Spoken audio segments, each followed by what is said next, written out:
should be getting that now. We should be getting some ambient now.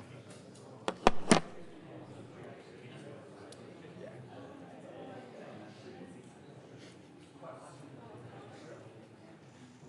I know how it is. It's very unnerving, but.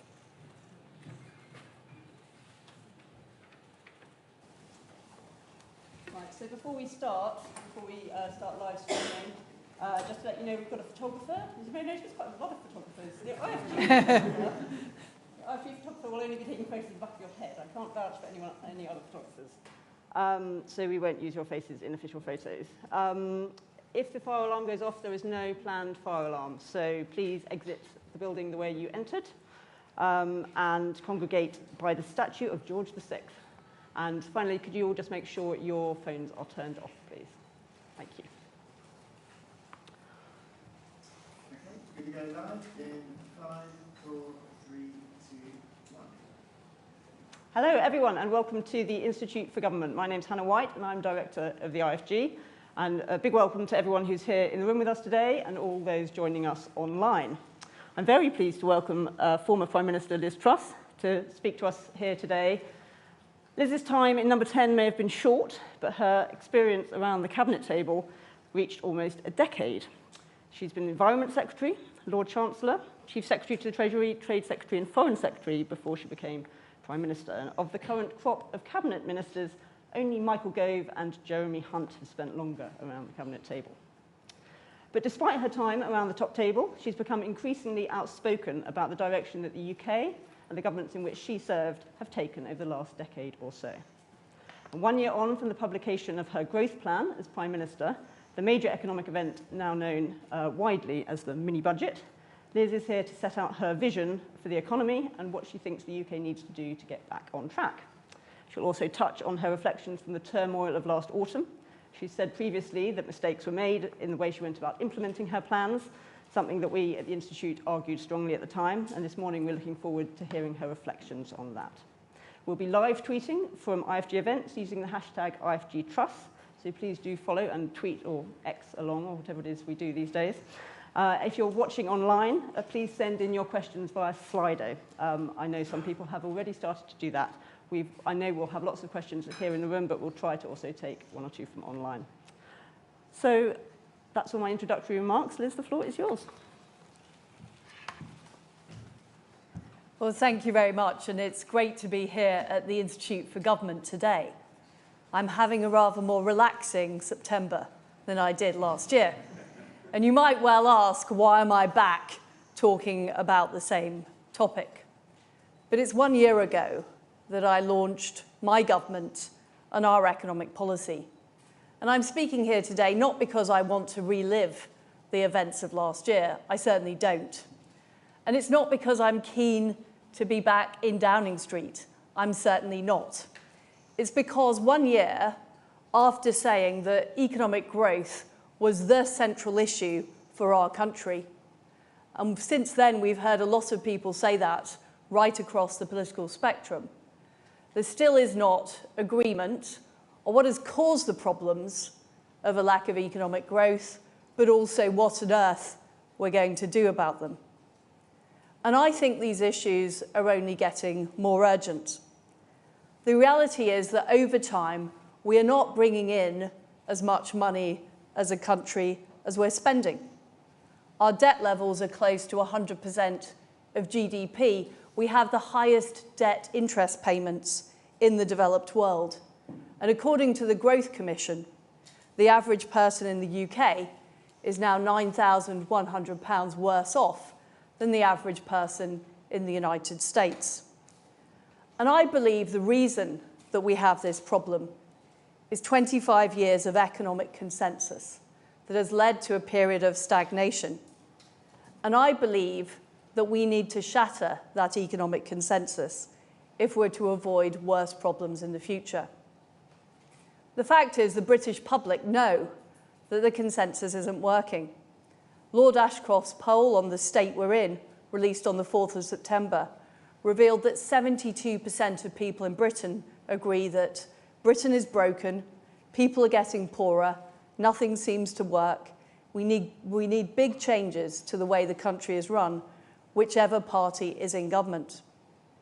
And yet, despite the dissatisfaction, the poll also reveals that people don't agree on why we've got the problems and what the fundamental cause of the malaise in which we're living is. Now, there are some people who claim that this is a crisis of capitalism, that we've had too much free markets. But quite the opposite is true. The fact is that since Labour was elected in 1997, we have moved towards being a more corporatist social democracy than we were in the 80s and the 90s.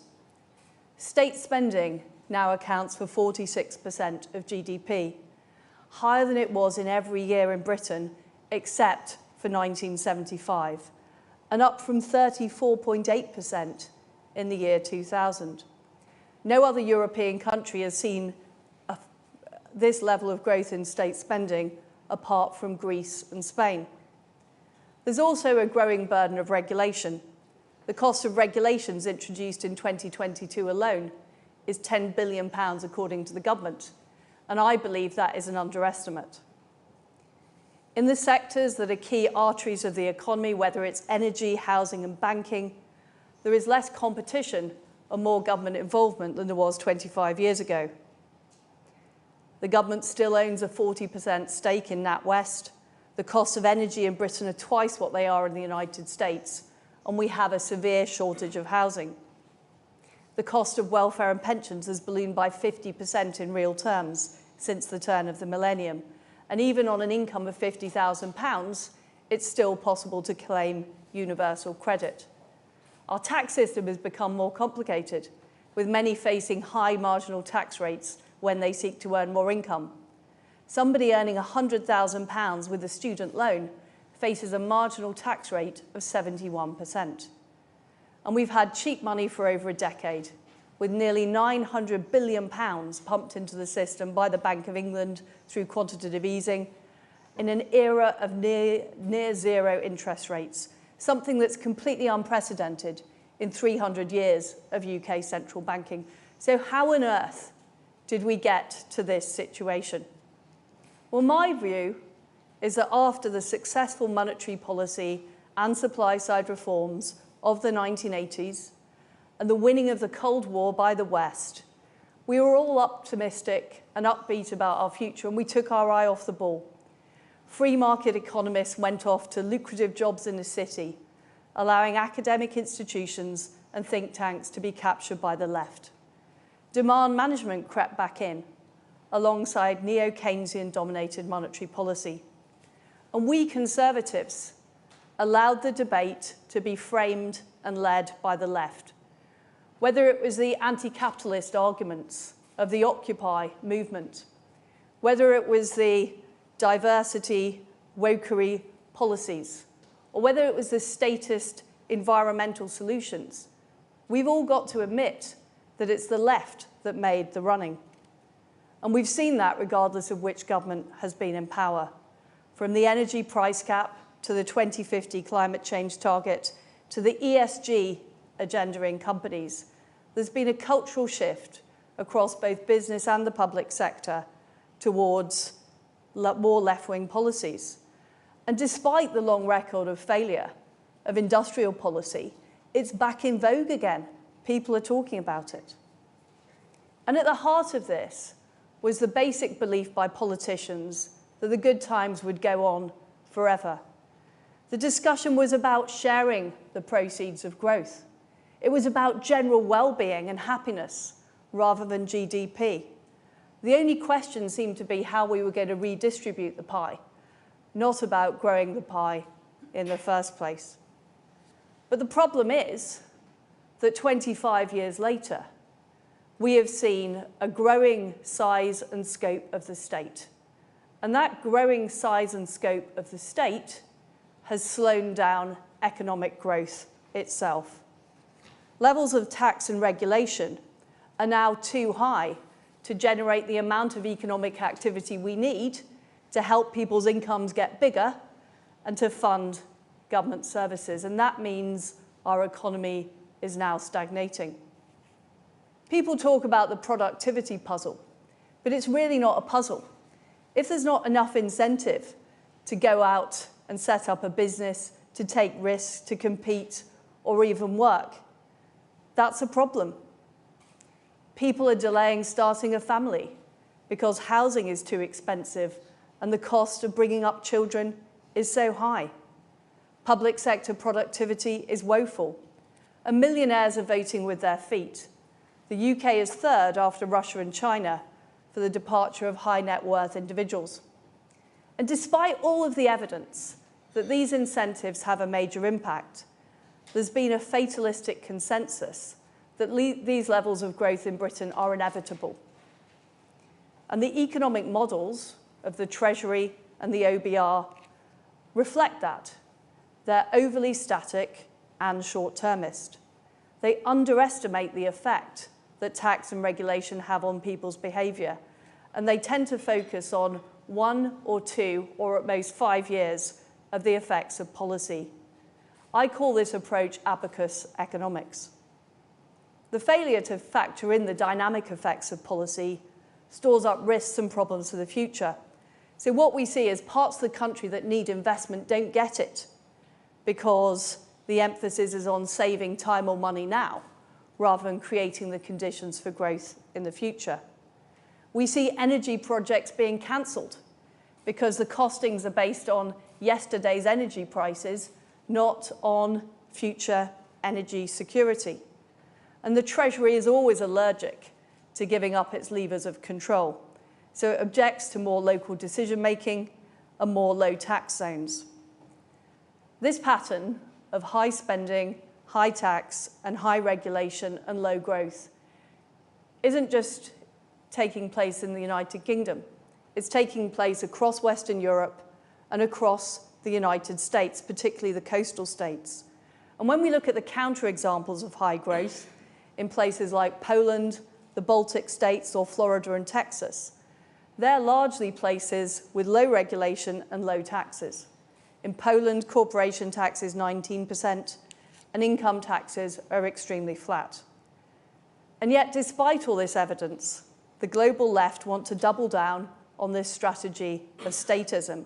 In fact, they appear to be meeting at the moment in Canada. That is what Bidenomics is. It's about injecting more top-down subsidies, increasing debt, and trying to reduce competition by levelling up taxes across the West. More regulation through the Environment Protection Agency, amongst others. And to fund this, federal spending is at 40% more than pre-COVID levels, and it's set to go up even more this year. Soon the United States will be spending more money financing its debt than it spends on its entire defence budget. And Wall Street has just clocked onto this. Just recently, they downgraded US debt, which is meant to be the safest in the world. And despite the fact that it's very clear that the West can't go on borrowing forever, the Labour Party have said that they want to copy and paste Biden's policies onto the UK statute book. They're calling their version of Biden's policies the Green Prosperity Plan.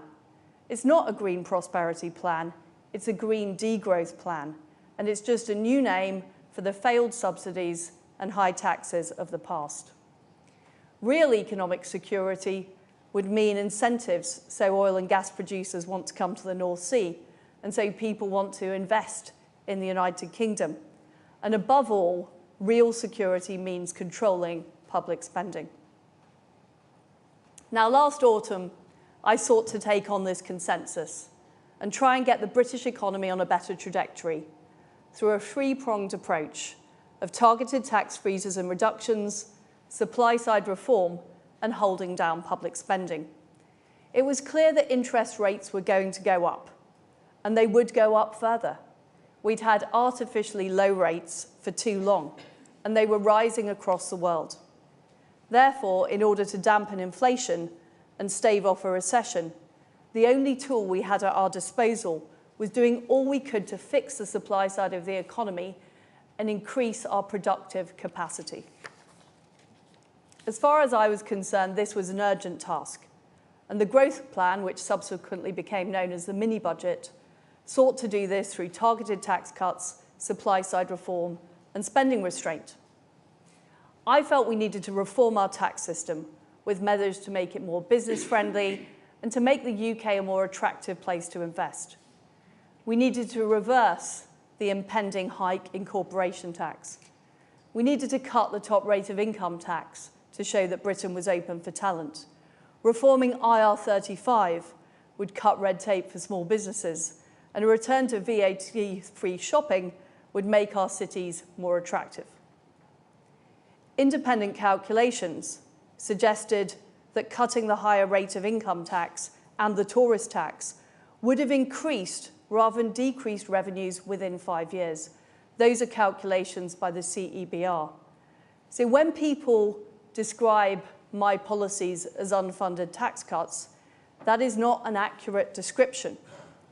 In fact, quite the opposite of being unfunded, these tax cuts could have increased funding for our public services. The CEBR also say that the cost of freezing corporation tax was much less than the Treasury suggested. Their costing of the measures was 25 billion over 5 years, not 45 billion. And regrettably, the static models used by the OBR failed to acknowledge this. The second part of the plan was supply-side reform, with some of the biggest constraints to growth in the UK economy being in energy, housing, and the labour market. On energy, there was a risk of household bills going up to £6,000 due to decades of short-termist energy policy that had failed to ensure our security. That's why we introduced the energy price guarantee, while we worked to open up fracking and the North Sea to make the UK energy independent again, including by abolishing the windfall tax. Again, due to static costing, the cost of this was vastly overestimated. It will actually cost £27 billion, less than half the £55 billion forecast by the OBR in the autumn of 2022. On planning, we instituted Canary Wharf-style investment zones with planning freedoms and tax breaks for a decade that would help drive new jobs and opportunities in left-behind areas. And we sought to make property ownership a reality for young people again by reducing costs on developing that get passed on to renters and buyers, whether it be through planning reform, reduced regulation, or speeding up planning decision. We also wanted to cut red tape on childcare to make it more affordable for families. The third part of the plan was about public spending restraint. Now, we were deliberately careful about discussing public spending, given the very difficult politics of it.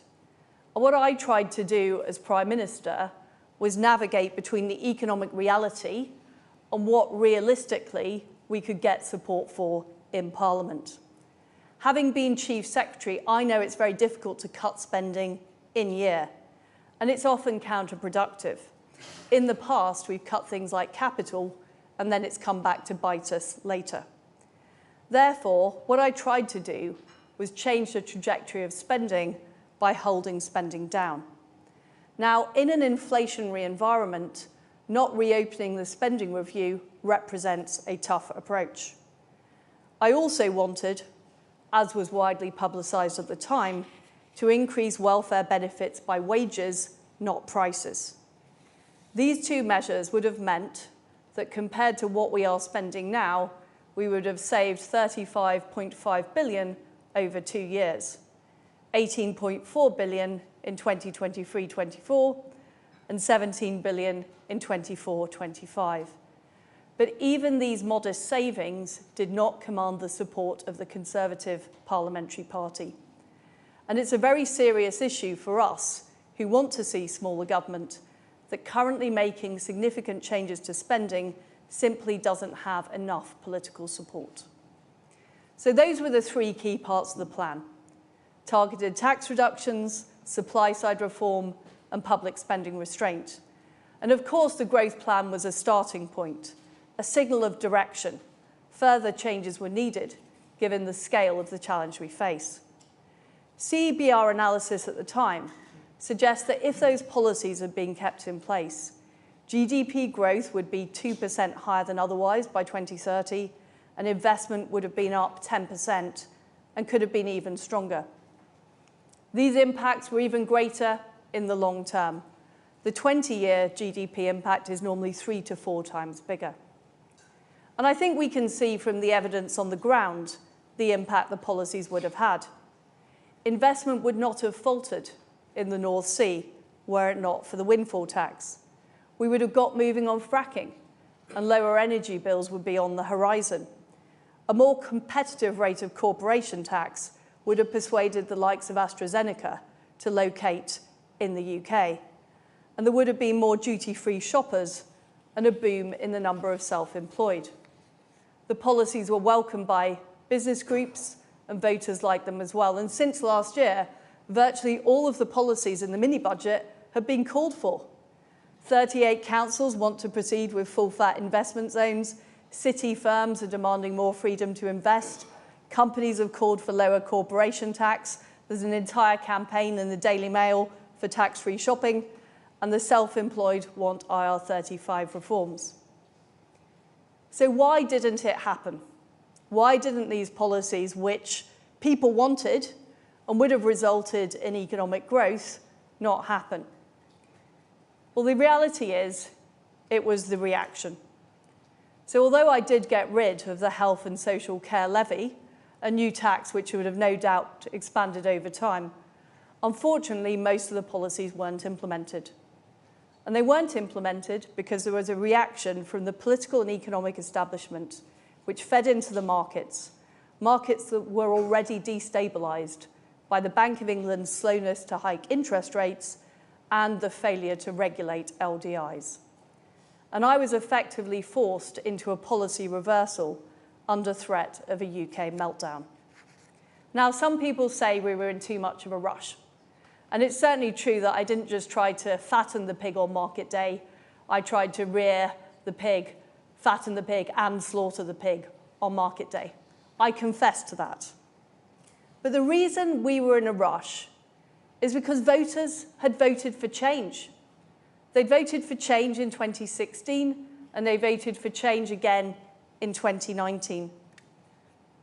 And I wanted to deliver that change, and I knew we had limited time. I knew with the level of resistance and the lack of preparation that things weren't going to be perfect.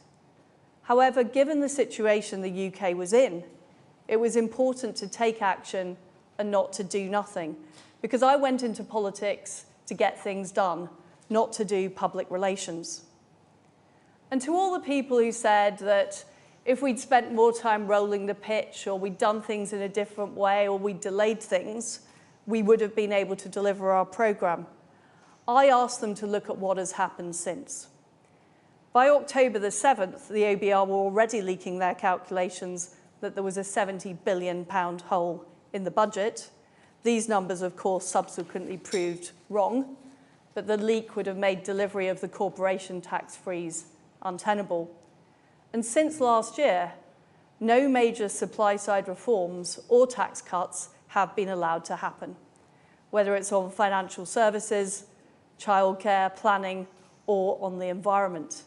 In fact, 150 Conservative MPs have written to the Prime Minister saying there should be no change in net zero legislation. So although there's no doubt that the communication could have been better and the operation better honed, I think we all have to acknowledge in the room that this wasn't just a process problem. There was unquestionably a reaction to the policies themselves. And the fact is that supply-side economics and a belief that the size of the state needs to be reduced are ideas that no longer command widespread support and understanding. The anti-growth coalition is now a powerful force, comprising the economic and political elite, corporatists, part of the media, and even a section of the Conservative Parliamentary Party. The policies I advocate simply are not fashionable on the London dinner party circuit.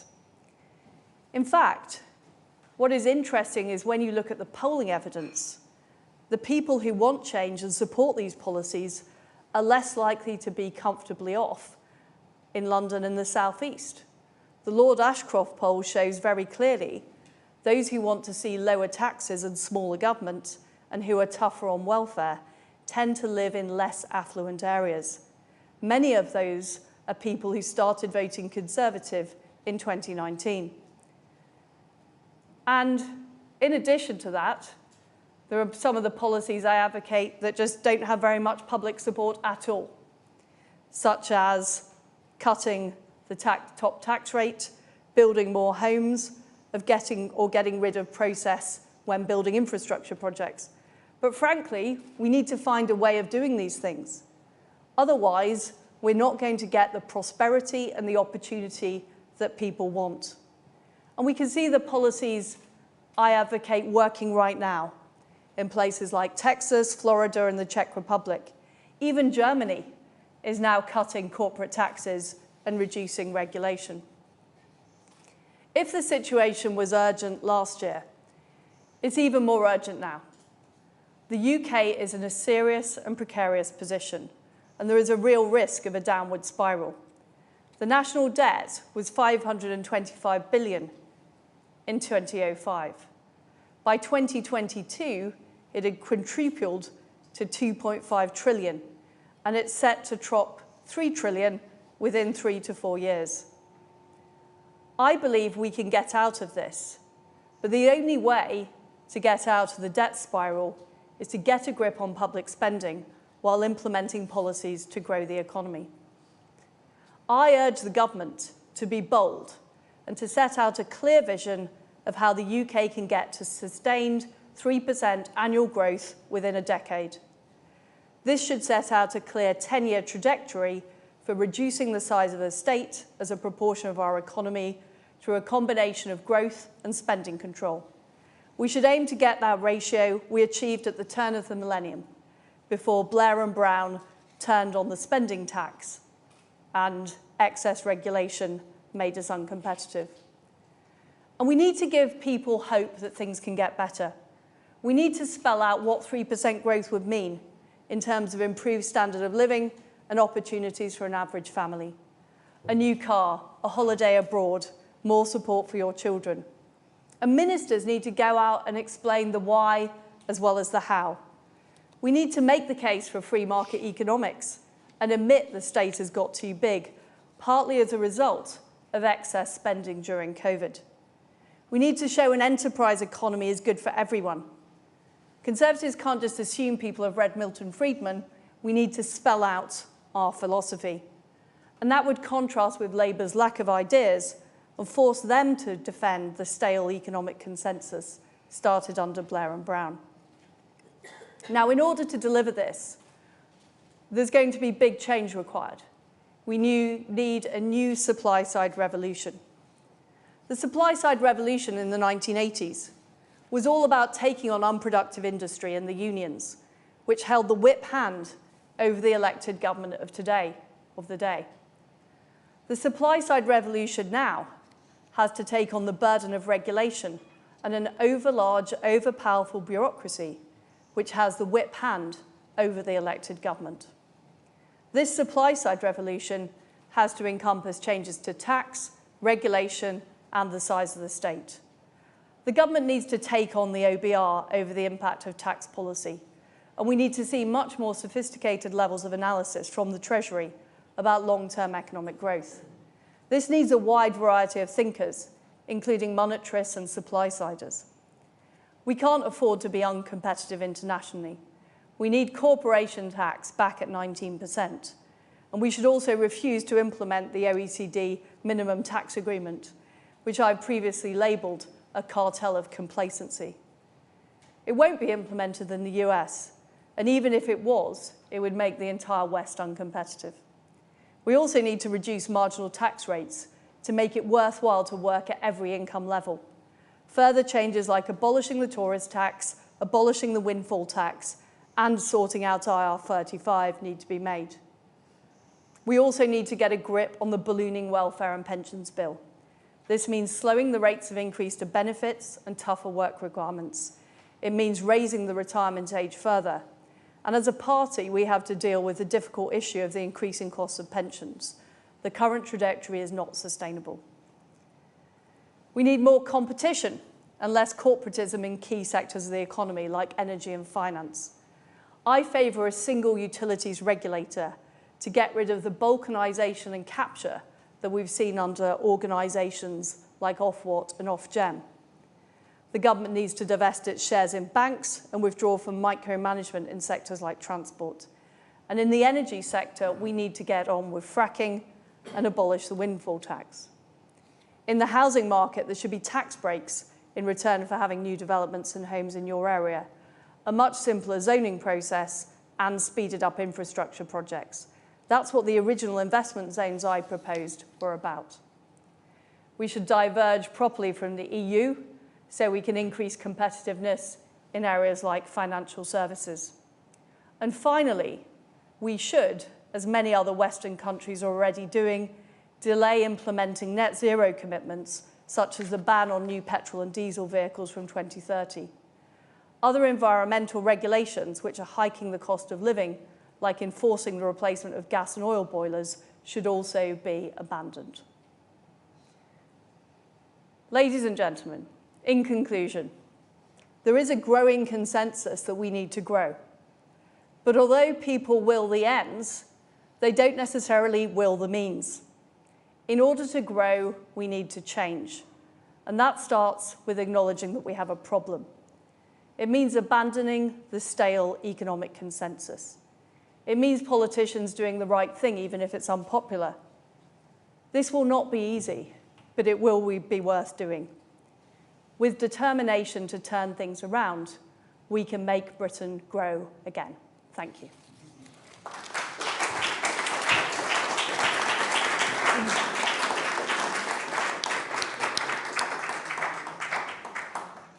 Thank you, Liz. I'm going to put some questions to Liz myself, and then I'll come to the floor. So do have your questions ready, and there's plenty coming in online.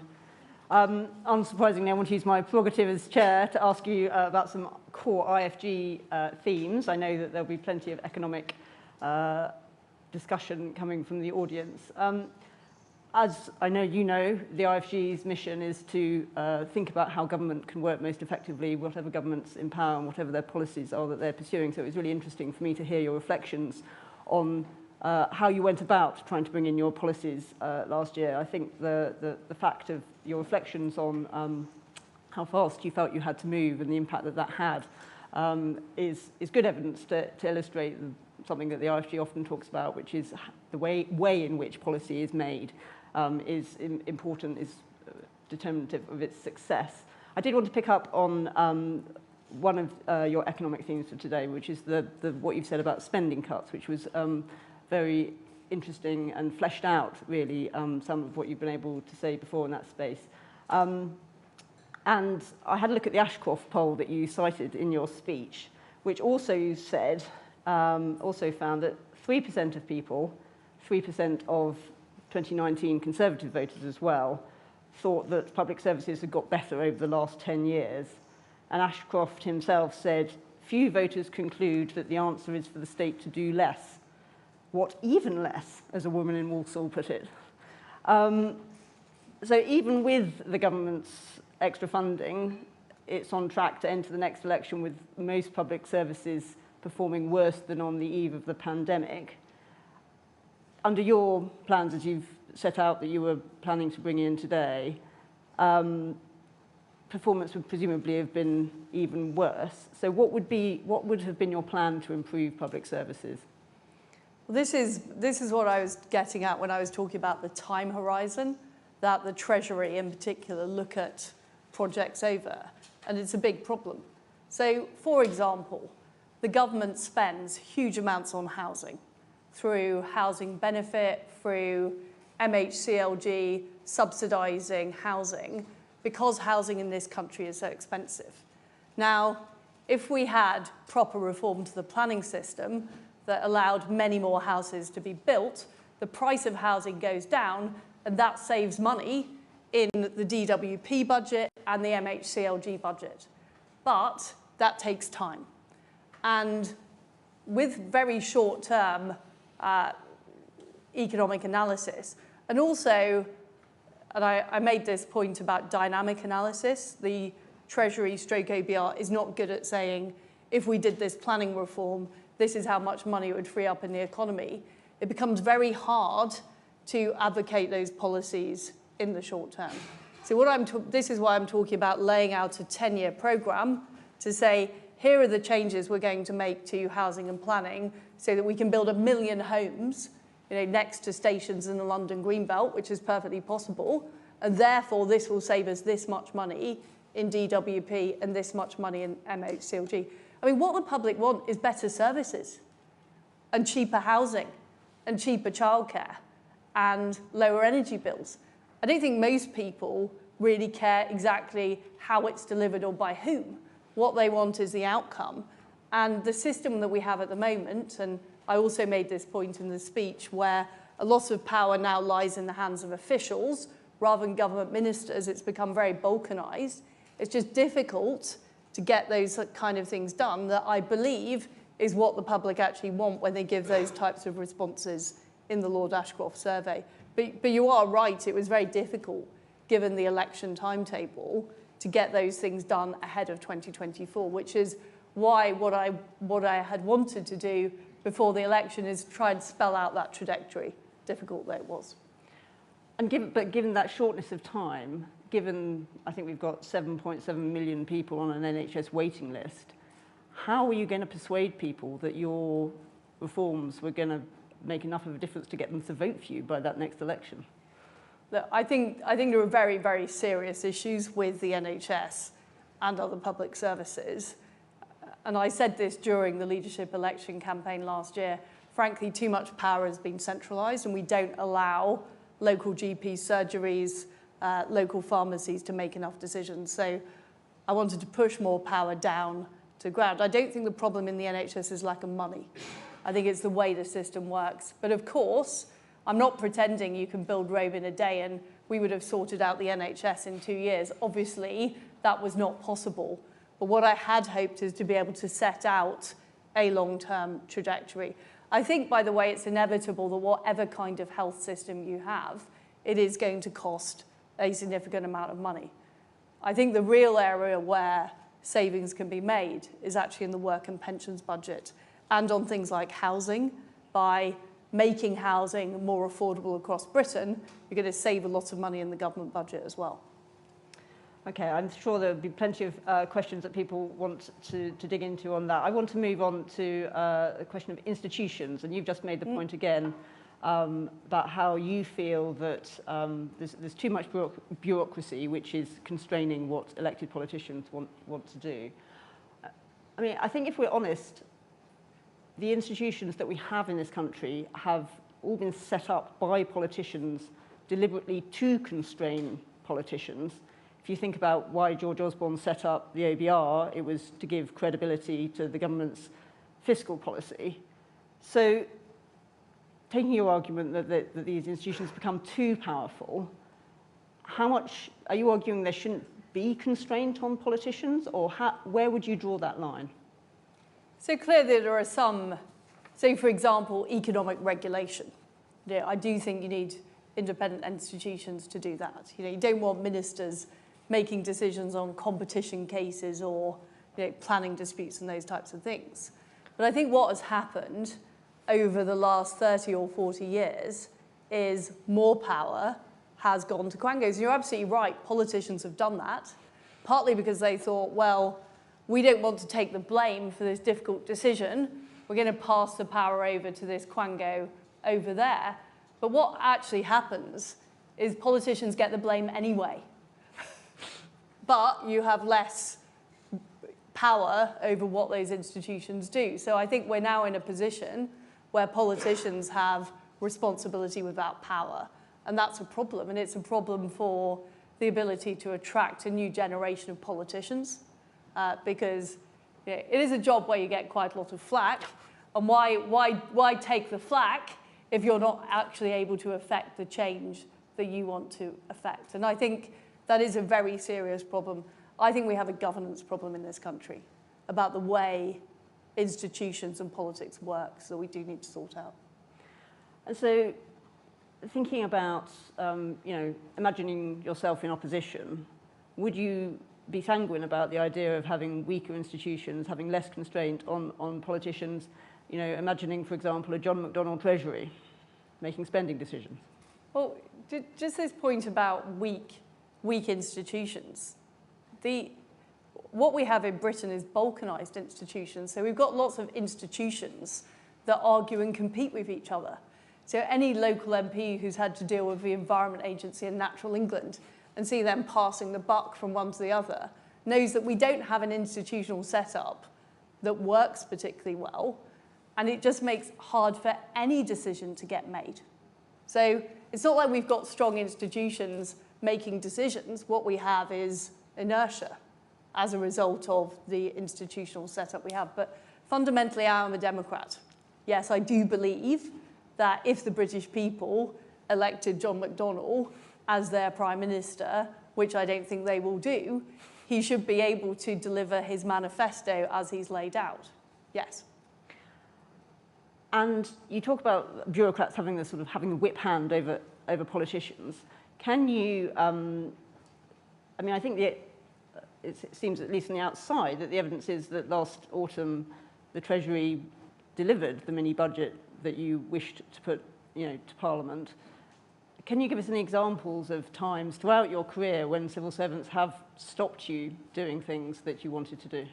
I'm writing a book about this at the moment, which is out in April, which will go through department by department and point to exactly what happened. And it's never as clear as somebody's been stopped from doing this. There are just, there's lots of warnings and back covering, and there's different level of enthusiasm for delivering a policy depending what that policy is. So if it's anything to do with climate change, officials are enthusiastic and rush to get out papers. If it's something about doing a deal with Rwanda, there's less enthusiasm.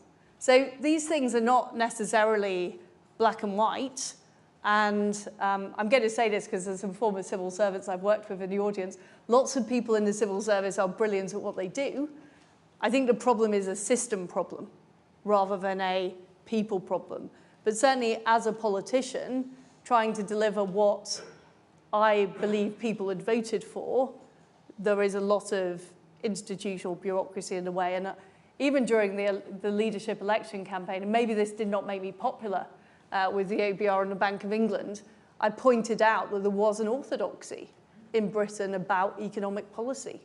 And I tried to challenge that orthodoxy, and I didn't find a massive level of support, frankly, from those institutions. You'd be pleased to know that because of that, the IFG has launched an entire project on Treasury orthodoxy, and one of the authors of it is in the audience, so we'll talk to you further about that, trying to work out exactly that. What's the reality of it, and what impact does it have? Finally, I just want to put one question to you about short-termism in government, which is a theme that the IFG thinks and talks a lot about and definitely agrees is a problem. You talked about risks stored up for the future. I just wanted very simply to ask how you reconcile that risk with also advocating for stopping green policies, which is an area in which the UK has deliberately put in place institutions to try to help ourselves think long term, but you're arguing to row back on some of that. Well, so my view is we should be prioritising the struggle for freedom and democracy. And I fear that some of the way we're implementing the climate change agenda and our net zero targets is actually making us less competitive vis-a-vis China, who are not following, don't have net zero 2050, et cetera, et cetera. So I think there's a wider debate to be had about the cost of implementing the climate change agenda, the way in which it's being done, and whether or not there is genuine international agreement on dealing with the issue. So I don't think that has been properly fleshed out and debated. I think it's been institutionalized before it actually has democratic consent. Okay. Thank you very much. Right, we go to some questions from the floor now. There will be a roving mic. Please, could you say what organisation you're from so that we know? And I will try and repeat questions, so please try and make them repeatable. If anyone's in the adjoining room and would like to come in and ask a question, please just come and stand at the door. And as I say, I'll try and take some online questions too. Can we go to clarifies all that. Taking in groups of 3, if that's it. A very specific question. The OBR, as has been revealed by FOI recently, definitively offered to do a forecast alongside your mini budget. You had that offer on the Chancellor's desk on your first day in office. Did you reject that? Did the Chancellor reject that? Do you regret that decision in retrospect? And more widely, you've acknowledged that whatever the theory behind what happened last autumn, there was an outbreak. It did affect families and households. What do you say to them now? Have you thought to apologise to those ones for the impact? We'll just take another couple of questions, I think, at the same time. Right at the back corner.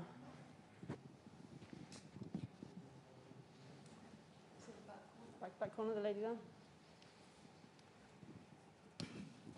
Thank you, Lucy Fisher from the Financial Times. Firstly, I'd like to ask for your response to Mark Carney, who said that instead of delivering the Brexiteer dream of Singapore on Thames, your administration delivered Argentina on the Channel. And secondly, when you talk about the anti-growth coalition spreading to part of the Conservative Parliamentary Party, are you talking about Rishi Sunak? And turning to the right of the Conservative Party, would you like to hear your colleagues on the right be more vocal? And do you consider yourself to have a convening role for the right of the party in future? Thank you. Okay, we'll take one more. This lady here on the aisle. Thank you. Ali Fortescue, Sky News. For all the specifics that you talk about today, how things could have been done differently, do you accept that being in charge is about credibility, and you faced a credibility crisis when you were in charge? You put the credibility of UK economic policy into question. Given how passionate you are about the growth cause, do you worry that you personally set that cause back? Okay, thank you. So, role of do you regret not taking up the OBR's offer? What do you say to the families where your policies had an effect on them? Argentina on the Channel. Do you see yourself as having a convening role now? And how do you feel about this question of credibility?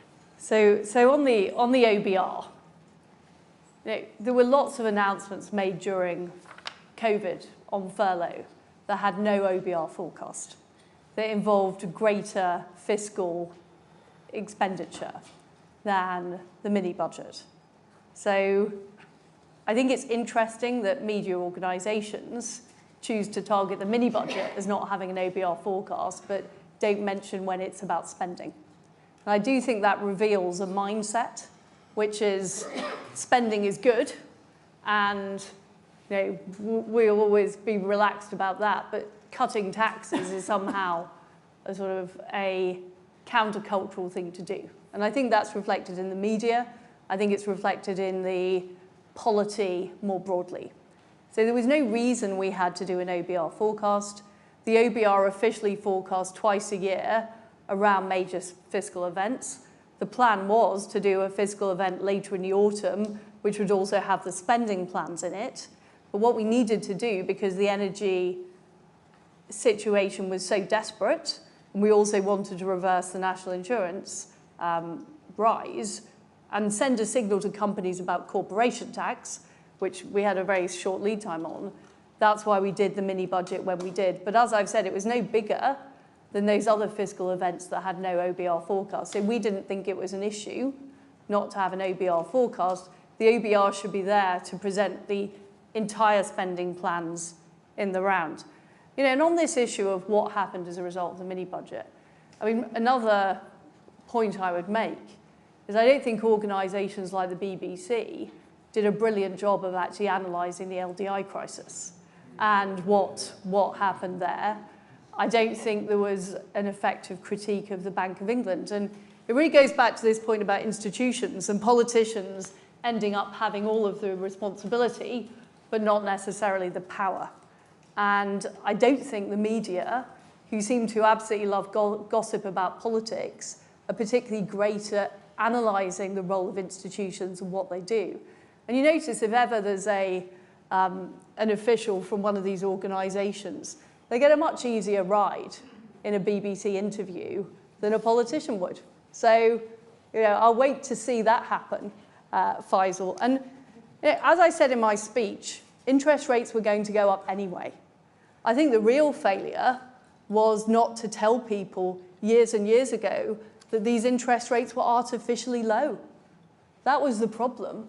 We gave people an expectation that cheap money would go on forever, and then when the interest rates went up, there was a problem. But this really leads me nicely on to Mark Carney.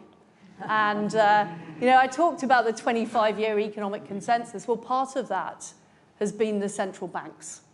And I do think they have played an important role in pumping the system full of money, keeping interest rates artificially low, essentially enabling this excessive government spending to take place. And I'm afraid there's quite a lot of finger-pointing going on from people like Mark Carney because they don't want to admit their culpability or the culpability of their central banking associates in this. And I, again, think, of course, politicians should be held accountable and responsible for what we do, but when there are people with significant power, I don't feel that the same questions are necessarily asked about them. And, Mark Carney is part of the 25-year economic consensus that has led to low growth across the Western world. And, no doubt he's defensive about that. On the subject of, it was Lucy's question, wasn't it, about MPs? I think there are different, and this is why I highlighted the 150 Conservative MPs that have written to the Prime Minister on the subject of not wanting to change climate change regulation. Now, I believe the way we are implementing those climate change regulations is adding to the cost of living. And if there's anything we should be doing at the moment, it's reducing costs for households. Now, I'm an unashamed supporter of fracking because I know that energy prices in the US are half what they are in the UK because they've fully exploited their shale reserves. And if we did the same in the UK, we'd be able to have much cheaper energy, and that would reduce the pressure on households. It would help make our businesses more competitive. And that is not happening because of a very fixed view of how we deliver our climate change, targets. So this is an issue that the Conservative Parliamentary Party doesn't agree on. And that's the fundamental problem. There are people like me who think we should focus on getting growth going and improving the cost of living for people around the country. That's certainly what I hear on the doorstep from my constituents about what they're bothered about, but others do not agree with that. And that is why I'm making the speech today, because I want to convince my party colleagues of that point. I mean, on credibility, without wishing to sort of bang on about the same points I've been making, is very difficult if the government of the day has an economic policy that clearly leading economic institutions in the UK and indeed internationally don't necessarily agree with. And during the time of the mini-budget was attacked by the IMF on inequality grounds.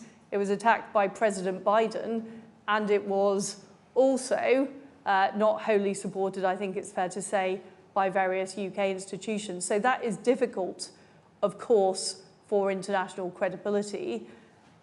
But I had a choice, and the Chancellor had a choice. We either tried to do something to fix the problem, or we went along with the orthodoxy and did nothing. That was the choice facing us, and I don't regret the choice I made. And if people say, well, you put the case back for free markets, what I think I have been able to do, and I'm going to be saying more about this in my book, which is coming out in April. I think you can already pre-order it, but I'll be saying more about this in my book, is that this has given me a real insight into why it's so difficult for governments to deliver a smaller state or tax cuts. It's not just a problem that there isn't enough political agreement. We actually have real institutional issues with delivering these things, and that is what I'm going to be exploring further. Okay, I'll take another round from the room. Can we go to Kitty on the aisle just here in front of you, the lady there? And then we'll go to Kitty Donaldson from Bloomberg. In your speech, you've blamed a host of people for the problems that you encountered in government. Just to go back to Faisal's question, is there no sense of humility or apology you want to make to British people whose mortgage rates have gone up? Secondly, will you do Rishi Sunak a political favour and withdraw your honours resignation list? So just on this point about interest rates and mortgage rates, the point I made earlier, Kitty, is that those rates were going up anyway. I think the political failure was to tell people that the rates have been artificially too low too long. And in fact, the rates have gone higher since the mini-budget than they were during the time of the mini-budget. And this has not been a point that's been reflected by the media at all. I mean, I admit that the communication wasn't as good as I would want it to be. I mean, we were in a fairly unusual situation of a leadership election, a period of a hiatus. Very sadly, the late Queen died, so there were difficult circumstances. But of course, you know, I would have wished things to turn out differently. But what I tend to find in these types of questions I get from the media is people aren't criticising the policy, but I think underlying what everybody who criticise the methodology say is they don't really like the policy. You know, the tax cuts we were introducing were not major tax cuts. You know, they would have made a fairly marginal difference, in fact, to the level of the deficit. But what they were is about showing a new direction for Britain, and that's what I wanted to do. take another. So the gentleman with the glasses. Yep. Carl Dinnan from ITV News. Whether or not it's entirely fair to say, as the opposition parties do, that you practically single-handedly crashed the economy, it's harder to argue that you didn't trash the Conservative Party's record for economic competence when you look at the polls ever since you were in office. Do you think that by reminding everyone of your policies and what happened, you're being helpful to the Prime Minister? Okay, and we'll go to the gentleman in the room in front. Yeah. Thanks. Andy Bell, 5 News. Isn't it the case that in your broad prescription for what needs to happen next, talking about cutting taxes and restraining benefits, you have to accept that the rich will take home more money and the poor will have less? Are you comfortable if that is really your prescription for growth? Okay. And the gentleman behind with the glasses. Just there, yeah. Hi, Chris Dorrell from City AM. Do you think the Bank of England should be independent? And if not, what methods would you suggest to increase the scrutiny of it? Okay, so we've got 3 there. So the evidence of what you say to what's happened to the polls, and he had a question about whether your policies would lead to increased inequality, and then a question about the Bank of England's independence. I mean, I do want to challenge this phrase, crash the economy. The fact is that since I left office, both mortgage rates and gilt rates have gone higher than they were at the time of the mini-budget. So I just think you are repeating a line to take from the Labour Party when you say that. As for the Conservative polls, I'm a great believer in actually listening to what people are saying. And I go canvassing regularly in my constituency. I hear what people are saying on the doorstep. And what people are frustrated about in Britain is not, the ticker tape on Sky News. What they're frustrated about is costs have gone up and their income hasn't gone up. And that has been the case for some time. And that's why I believe people voted for change, to change the way things worked in this country. And that's why they voted for Boris back in 2019.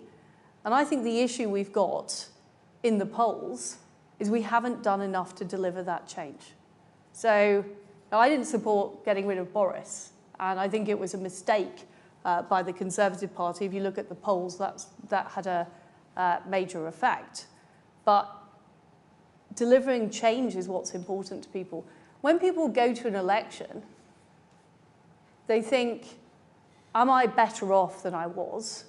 Does this party have a plan for the future? That's the basis on what they vote. And I think, look, I'm a great fan of our free press in Britain, so I don't want to sound like I'm just media bashing, but I think the media could do more to analyse the real issues. You know, why is it that people's incomes haven't gone up? Why is it that we have economic stagnation? Why is it that our energy bills are twice what they are in the US? I think that would be helpful rather than reporting everything as a Conservative Party soap opera, which I'm not particularly interested in taking part in answer to Lucy's question. This thing about the character of rich and poor. So take the 45p tax rate. Now the CEBR analysis shows that over 5 years, we actually bring in money from getting rid of that tax rate. So everybody in Britain is better off by the fact that no one any longer has to pay that 45p tax rate. And I believe that whatever the headlines generated, people vote on the basis of how am me and my family going to do? Do we think the country is going in the right direction?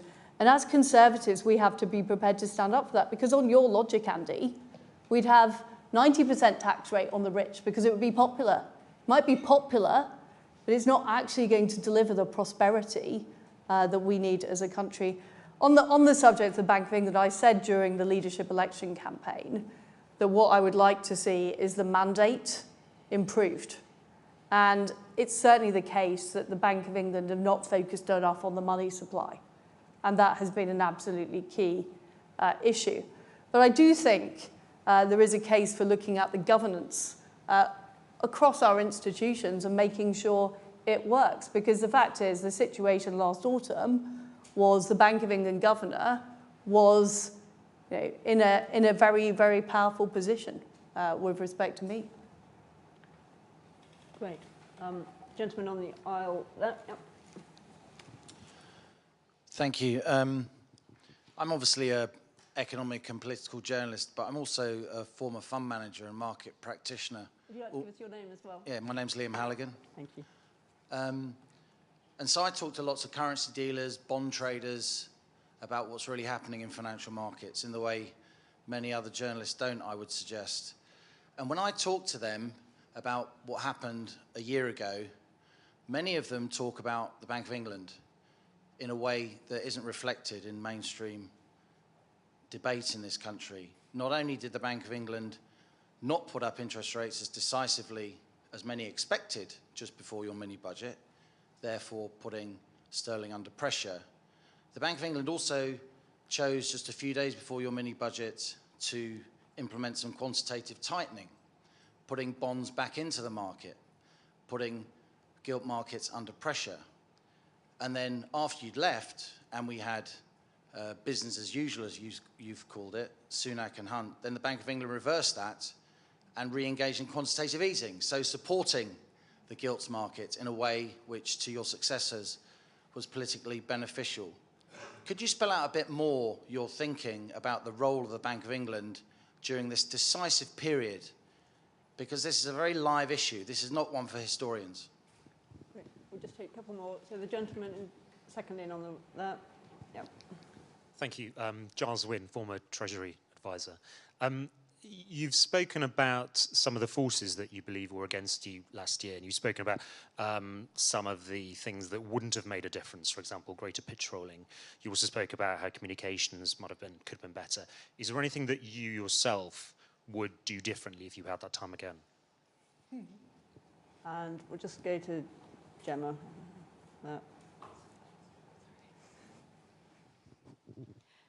Gemma Tetlow, Chief Economist here at the Institute for Government. I just wanted to dig a bit more into the point you're making about the OBR and the forecasts and how that affects the way that policymaking happens. So, I mean, I'm sure you're aware that the OBR forecasts are not completely static. They do take account of dynamic impacts of policy, and that's an important part of the forecasting process. And you saw that, for example, most recently in the March budget, where the changes to some policies on the labour supply side, the OBR did then judge on the basis of the evidence they had. They thought that would increase labour supply, and that was factored into the forecasts. So I just wanted to understand a bit more about what your concern is about the way that that forecasting process works and how that interacted with your policies last year. So is it, because I guess the OBR look for evidence that they think policies will shift the dial on the supply side, and if they see that, they factor that into the forecast. So is it that you think they were ignoring evidence that there would be important supply side impacts of those policies over the next 5 years?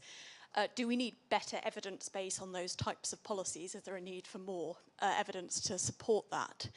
Or is your concern also that the 5-year forecast horizon itself is too short to really properly capture supply side impacts, and should we extend that horizon to support better long-term supply side policy making? Great. So we have got 3 there. Liam's question about the role that played by the Bank of England last year. Giles, you might do differently, or you laughed. And Gemma's questions about the OBR's dynamic forecasting. So just on the role of the Bank of England, I mean, it's important to recognise that I wasn't the Chancellor.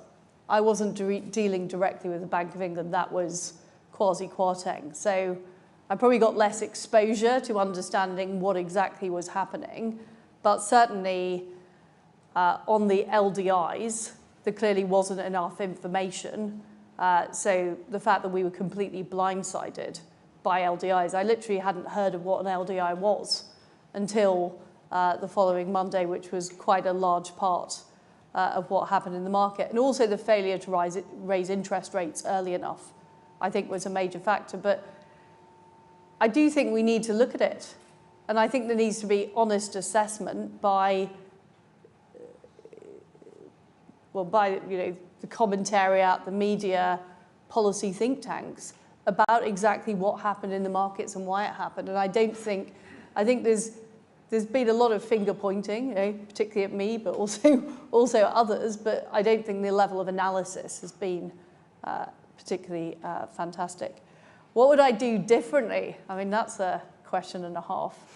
I mean, preparing my premiership 2 years earlier would probably be the first thing I'd do differently. The fact is, I didn't know it was going to happen. I thought Boris would carry on being the leader. I was on Indonesia at a G20 foreign ministers meeting when it kicked off. And it clearly isn't, the best time to launch a major change in economic policy 2 years before an election and after not having that time to sort of build the infrastructure and the preparation. So, but I consciously knew that at the time, and I thought, should I go for this? Because I do think we need a change in economic direction, but I knew it was going to be difficult to win the leadership election, but also implement it. Or do I not go for it? And I decided to go for it because I thought it needed to be done. Obviously, if I'd known about the LDIs, we would have done things differently. If we'd known the sort of fragility of the markets, we would have done things differently. These kind of questions are quite difficult because a lot of the way I did things was basically the way I am and my character. And if you're saying, could you be a different person who's maybe slightly more slick on the media and, well, that's just me. That's what I am. So it's more probably about preparation, I think, and be the key thing. On the OBR, so I think both of the things that you said. So yes, they do, or they say they do dynamic analysis. I don't think it's dynamic enough. And I think the impact of regulation is understated, and the impact of tax cuts is understated, and the benefits of public spending is overstated. So that would be my critique of the way the Treasury stroke OBR thinks about the world. And I also think that by removing the OBR from the Treasury, you remove the direct discussions between ministers and officials, and that creates a very sort of strange and artificial situation where sort of forecasts are exchanged back and forward. I don't think it makes for best policy making at all. I don't think it works effectively. But I also agree with you that the time horizon is far too short. And that it's embedded something that I think was already there, but focusing on 5 years. And a lot of these changes we're talking about, like really changing the housing supply, or really things like changes to pensions, are very, very long term, and they're not well captured. And this goes back to, I think Harold Wilson tried to fix this problem when he created the Department of Economic Affairs, but did he successfully create it? It didn't last for long anyway. Very long. But the Treasury is an accounting department, and it's also meant to be an economics department, and the accounting section always has the whip hand. That's Okay, I've got one question to take from online. Take Ben here. Ben Chu from BBC Newsnight. I want to zero in on this question of how the Bank of England performed, but in the wake of the mini-budget. There is a view among some of your supporters that the bank effectively called time on your premiership by demanding a full reversal, by linking your policies to its support for the bond market. Do you agree with that view, or would you like to disassociate yourself from it? Okay, we'll go to Chris here. Chris Smythe from The Times. I mean, you've made clear that your frustration with the current government and suggested perhaps it's been captured by the anti-growth coalition, if not actively part of it. Given that, do you think it might actually be helpful for the Conservatives to have a spell in opposition so that they could have this debate about where they're going in the future, the importance of free markets? And if you don't think that, perhaps you'd come back to Kitty's question about whether it might be helpful to the current Prime Minister to withdraw your resignation honours. And I'm going to take the top-ranked question online from Dr. Alexis Brassey of the University of Cambridge, who asks, the ultimate assessment of your fiscal strategy was the bond market. They can't be wrong, they just determine the price of gilts.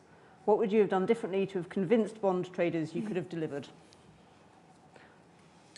So, on the role of the Bank of England, it was certainly the case that there was pressure on me and the government to reverse our decisions on taxes. And I believe that reversal was counterproductive. So I believe that raising corporation tax to 25% was the wrong decision. But I was essentially forced to do that on pains of a market meltdown. Now, exactly where that was coming from is harder to put a finger on, but certainly it is the case that is the reason that the policies got reversed.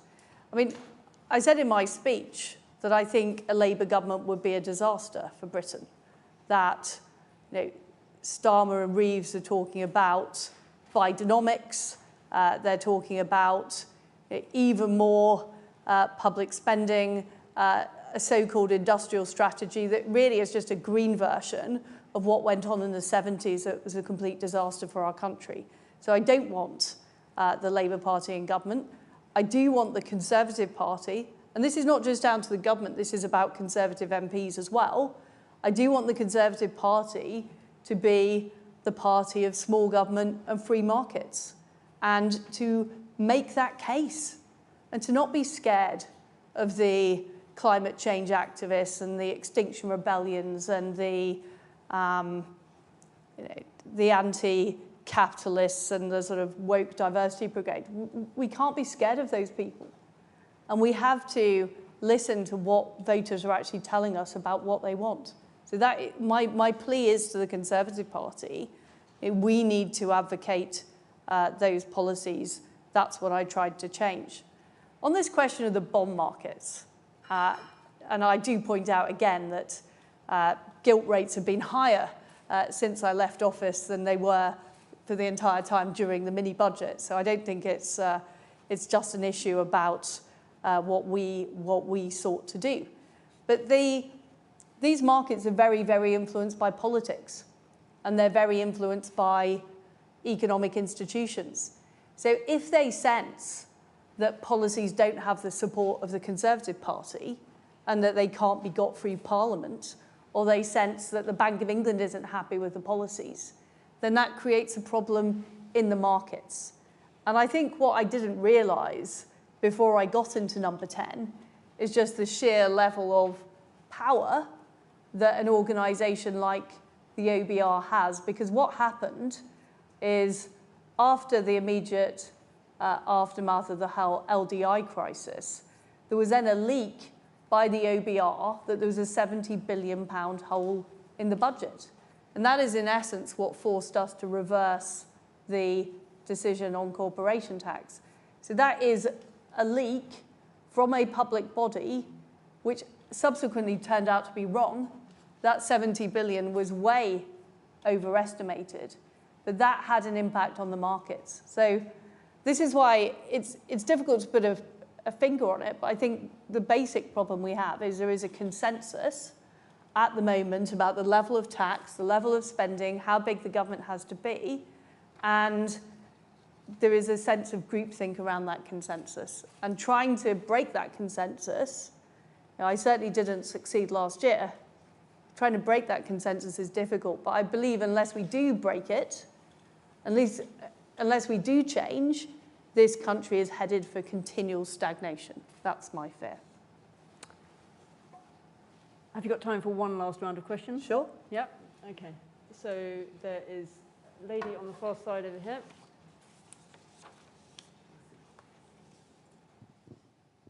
Hello, I'm Sarah Gazdari, and I'm a prospective candidate for the next general election.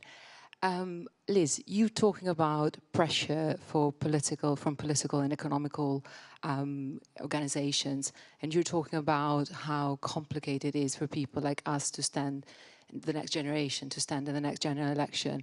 And regardless of what the Conservative Party is doing now by putting out their local candidates, possibly instead of the good candidates, what would you advise to someone like me who's got a life, who's been campaigning forever for the last 10 years or more within the country? Why would I do that? Why would I put myself forward at this point? Peter, then on the aisle. Hi, sorry, can you see me? Peter Walker from the Guardian. You ended your speech by saying the country has to acknowledge the problems it's got. Is it possible you've perhaps not acknowledged everything that went wrong in your time in power? One of the things that I did was that when you were in your 49 days in office and after that, I spoke to a lot of your fellow Conservative MPs who, even some who agreed with your economic policies, said time and time again your government couldn't even get the basics right. The night that precipitated the downfall of the government was a failure to whip on an opposition day motion, which is a completely bog standard thing for a government to do. Do you think you've properly faced up to that and the kind of errors that you made, beyond whatever the economic policy was? Final question, this gentleman here who's been trying very hard. Thank you very much. You spoke, Liz, about raising the retirement age. Oh, it's Henry Riley from LBC. About raising the retirement age. I wondered on the pensions triple lock if you felt it was sustainable in the long term, and will you be going to the Conservative Party conference next month? Okay, so why this lady should continue to efforts, whether you sufficiently acknowledge problems of your government, and the triple lock to finish us off with. Your country needs you. That's why. I mean, we do need good people in politics, and we need people to apply to be politicians. We need people who believe in things to be in politics. I think that's incredibly important. So I encourage everybody in this room to apply to be an MP and to put themselves forward, because we are in a difficult situation as a country, and we need that talent on our benches. On this thing about things that went wrong, I mean, I am writing a book about this, which we'll be able to read, Peter, coming out next year, which will go into a blow-by-blow account. But what I don't want to do is sort of point fingers and say, there's been all kinds of reports, which I don't like to hear about, particularly about exactly what went on in number 10, exactly what arguments there would be. Of course, you know, it was a very difficult circumstance and lots of people made lots of mistakes. There's no doubt about that. But I will, in the fullness of time, explain all that in my book. On this question about pensions, so what I don't want to do is see current pensioners penalised who you know, are retired. You know, we can't leave them in the lurch. But over the longer term, we definitely need to raise the retirement age. And we also need to look at how to deliver pensions better, because I don't think the current system works as well as it should do. And clearly the sustainability is a huge problem. And we also need, on the demographic front, and this is why I talked about housing and the cost of childcare, we need an environment that's better for families. So we don't have a demographic problem in 30 or 40 years' time. And so it's as much about making life cheaper and easier for families as it is about sorting our pensions problem. And I just don't see how it's justifiable that our energy bills in the UK are twice what they are in the United States because we're insisting on a rigid interpretation of climate change legislation. That is actively making it difficult for people to have a family, not to mention all the planning restrictions around being able to get on the housing ladder. Yes, I will be at conference. I will be at conference. And I'll be saying more at conference as well. Well, I think we've run over, but I think there were many questions answered, so I think it was worth doing that. Thank you very much for joining us. It's really good to hear your reflections.